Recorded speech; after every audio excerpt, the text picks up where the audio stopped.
بسم الله الرحمن الرحيم. الحمد لله نحمده ونستعينه ونؤمن به ونتوكل عليه ونعوذ بالله من شرور أنفسنا ومن سيئات أعمالنا. من يهده الله فلا مضل له ومن يضلله فلا هادي له ونشهد أن لا إله إلا الله ونشهد أن محمدا عبده ورسوله صلى الله تعالى عليه وعلى آله وصحبه وسلم تسليما كثيرا أما بعد. أعوذ بالله من الشيطان الرجيم. بسم الله الرحمن الرحيم.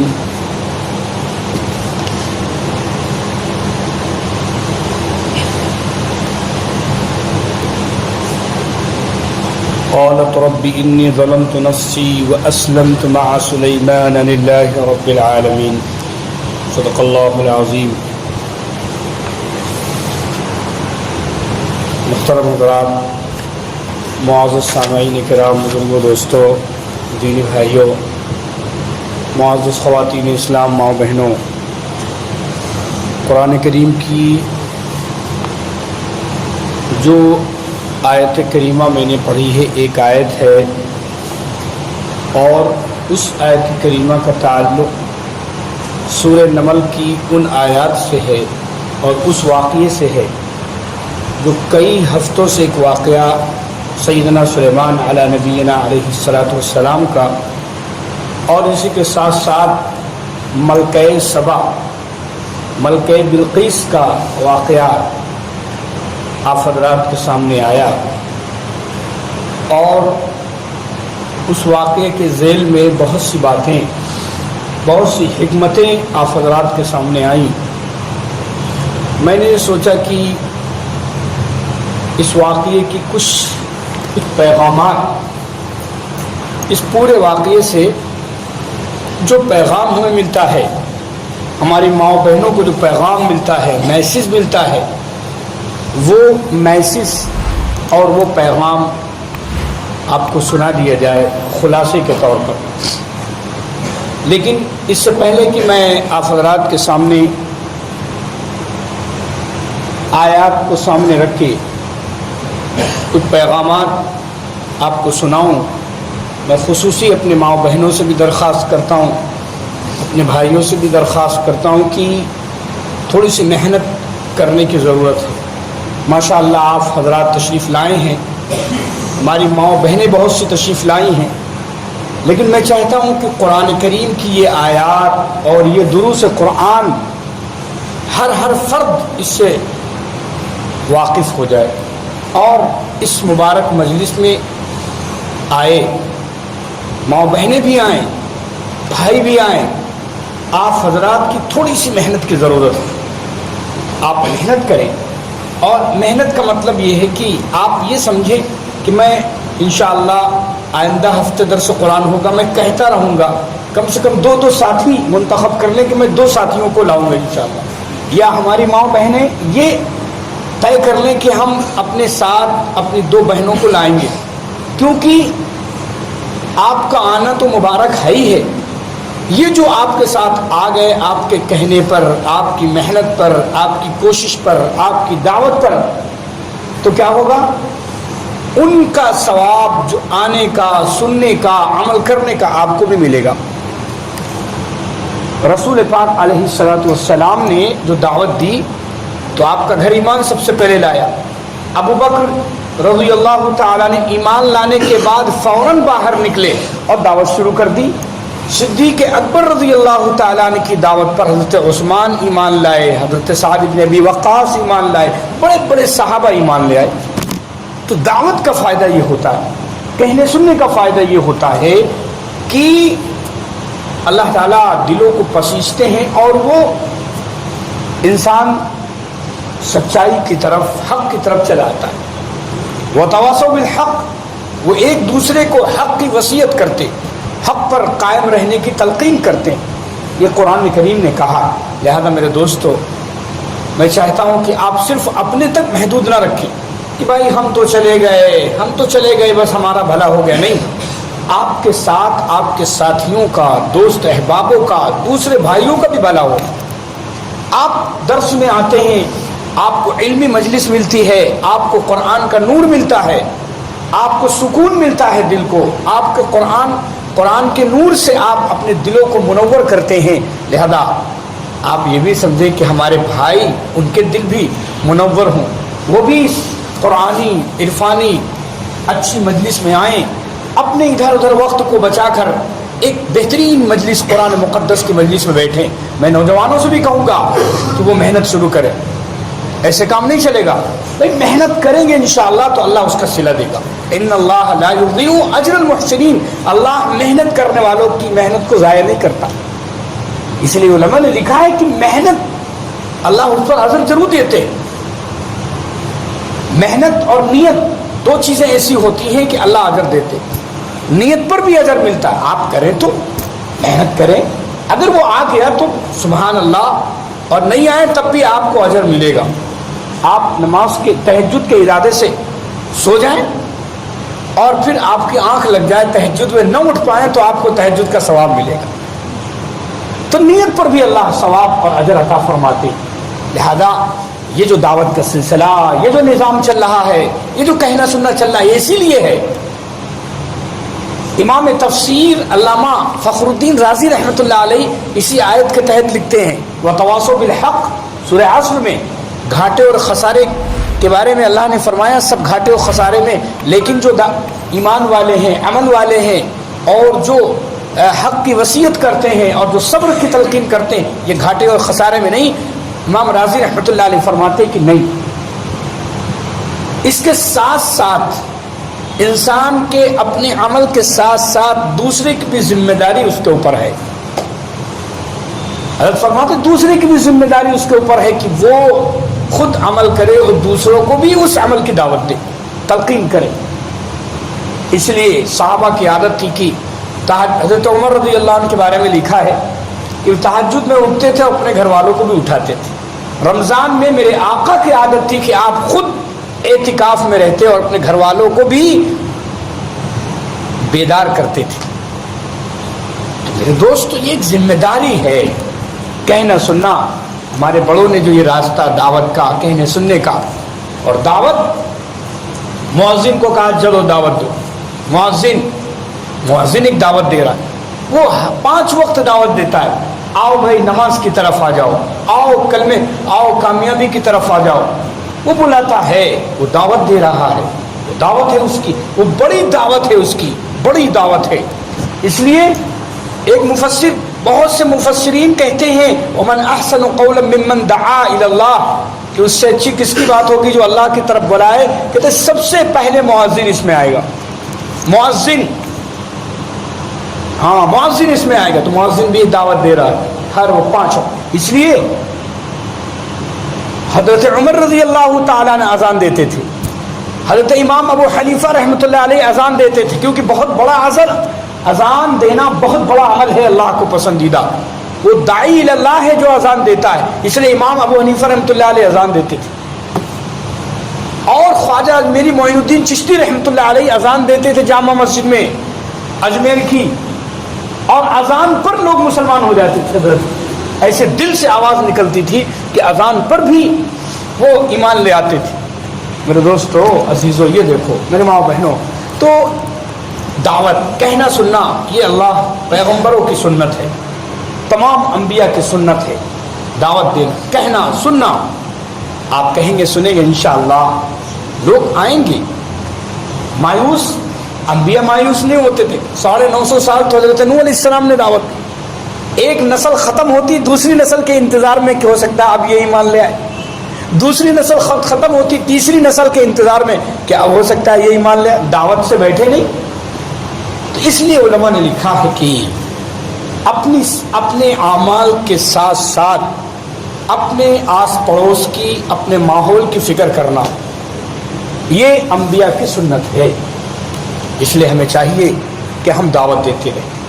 ہم خود بھی آگے ماشاءاللہ، آپ ڈھیروں نیکیاں، ڈھیروں ثواب اجر یہاں سے لے کے جائیں گی میری ماں بہنیں.